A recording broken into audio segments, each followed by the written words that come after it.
This week, Tshwane was rocked by a wave of protests. While journalists and camera people are expected to cover the events, many became the target of angry protesters.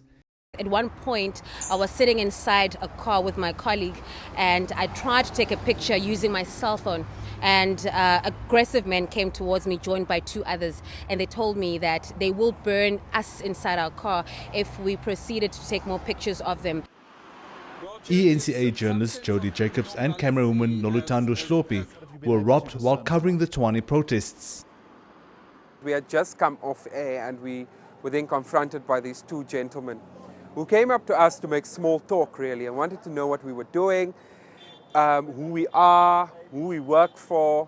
And we thought that it was just ordinary people on the street curious about our craft and about our job. And the next minute, one of them lifted up the camera and said that we are here to come and fetch the camera. And we still thought that it was all a joke.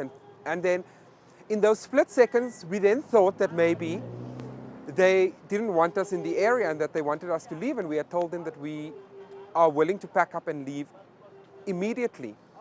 And at this stage, all cables still plugged in. He pulled the camera away, called to his friend and asked for a firearm. And at this stage, we then knew that the situation was serious. The South African National Editors Forum has condemned the attacks.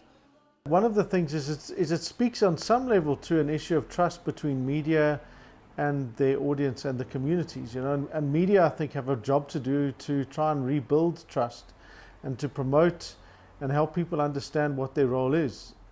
And if communities don't see that media are on their side, or they don't perceive that media are on their side, then they've got no reason to try and protect them, and that's something that needs to shift. In one area, however, the community came to the aid of a journalist when his iPad was stolen. We kept looking, kept scratching, went through a couple of houses, started pulling rubble that was on the ground away to see if it had been buried. And the very next minute I heard this big whistle, big cheer, and the next thing the crowd sort of parts ways, and here comes, I don't know what his name is, I can't remember now, comes walking through and he says, "Is this yours?" And I said, "I actually don't believe it." While the police have vowed to curb the ongoing violence in Tshwane, an appeal has been made for journalists to be allowed to tell the stories of what's happening in the communities.